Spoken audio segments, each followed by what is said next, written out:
Unit 6, Academic Summary. Directions.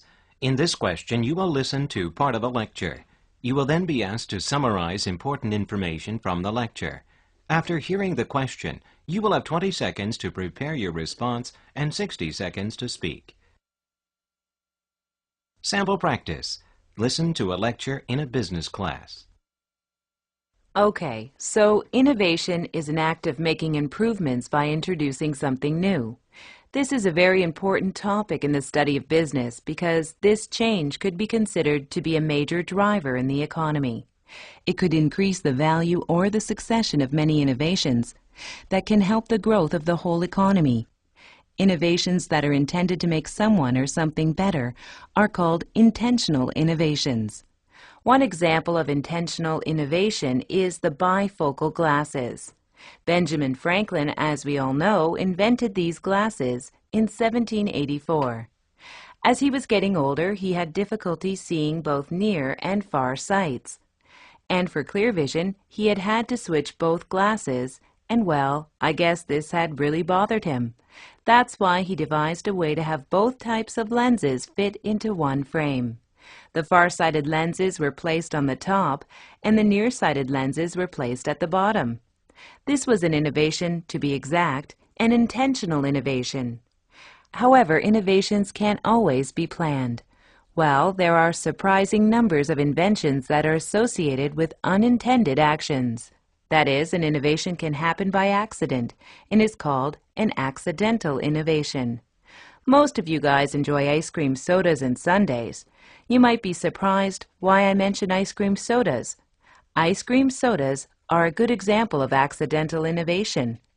One day in 1871, Otto Bauer was working at a restaurant and a scoop of ice cream just fell in a glass of flavored soda water. He tasted it, thought it was the most delicious tasting combination of ice cream and soda. After that, he began to serve ice cream in the soda.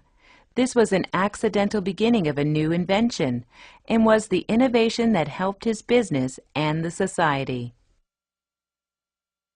Using points and examples from the lecture, explain two different types of innovation.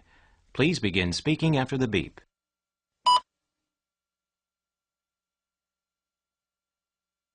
Sample answer. The professor gives two examples of innovation. An intentional innovation takes place when a person creates an invention in order to make an improvement.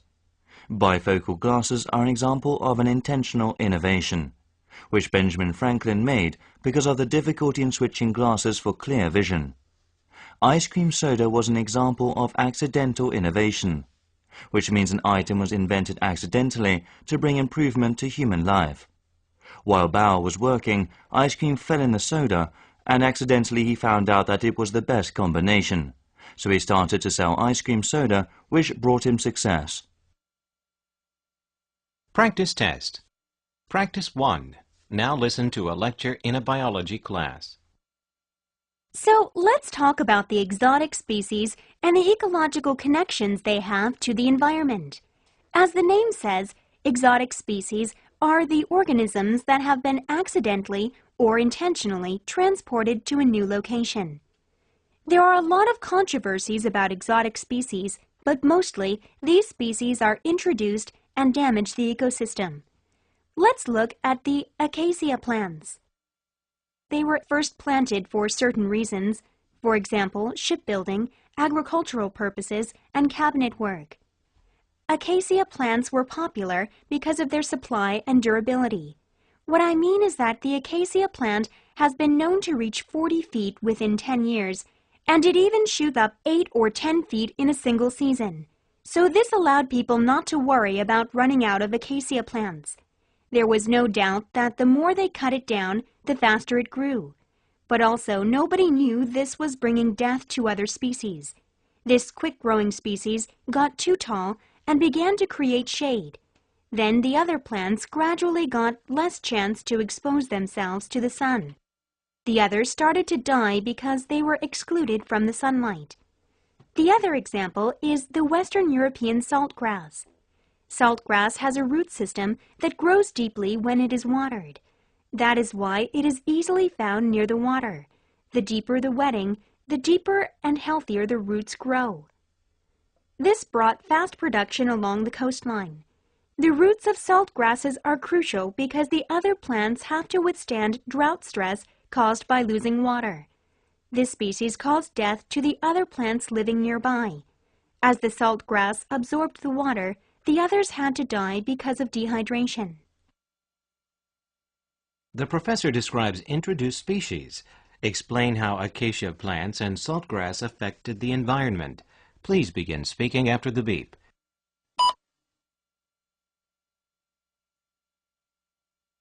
Sample answer.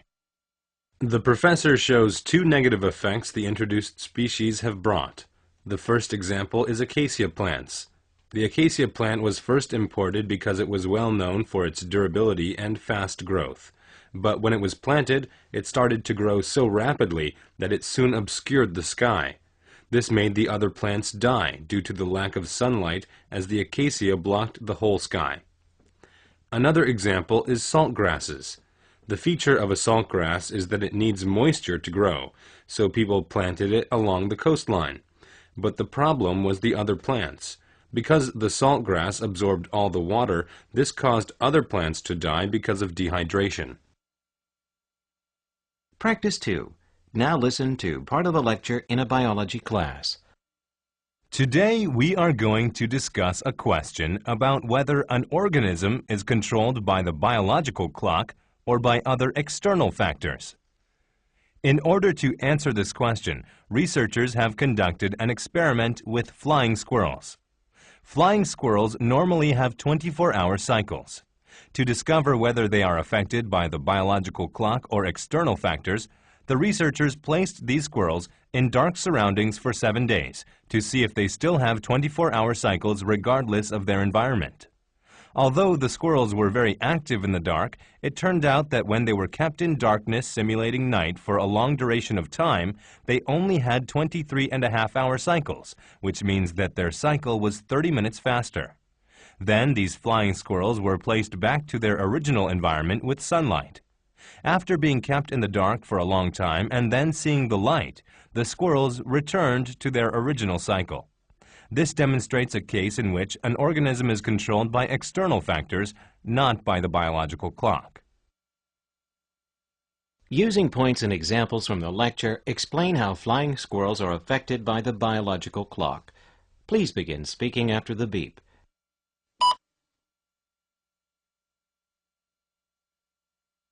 Sample answer.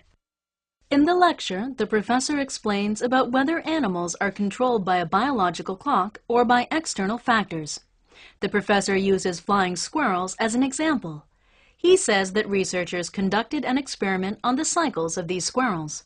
Normally, flying squirrels have 24-hour cycles, and to test whether the cycles are controlled by the biological clock or external factors, the researchers place the squirrels in darkness for a few days.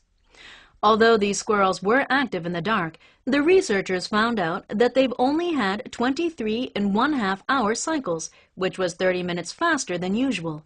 But when they were returned to their normal surrounding with natural light, their cycles went back to 24 hours. This helped the researchers conclude that animals are indeed controlled by external factors. Practice 3. Now listen to a lecture in an architecture class. So let's talk about tools. What is a tool? Many people think a tool is a piece of equipment that is intended to accomplish a physical task. But this is a somewhat narrower definition of tools. The broad definition of a tool is anything that provides a mechanical advantage. For example, an elephant feels his back is itchy, so he looks around to find something to scratch his back. At that moment, he finds a stick to scratch his back. In this case, the elephant doesn't make a change with the stick, but the stick is used as a tool to scratch his back. In other words, no transformation took place when using the stick as a tool. But under the narrower definition of tools, transformation occurs for a specific purpose. Let's imagine that we have to dig up the ground to make a big hole. Everyone could guess the process would be faster and easier if we made a pointed end. So if we sharpen a stick to make a hole, a stick's formation has been changed for some specific purpose under the narrower definition. Using points and examples from the lecture, explain the two definitions of tools presented by the professor. Please begin speaking after the beep.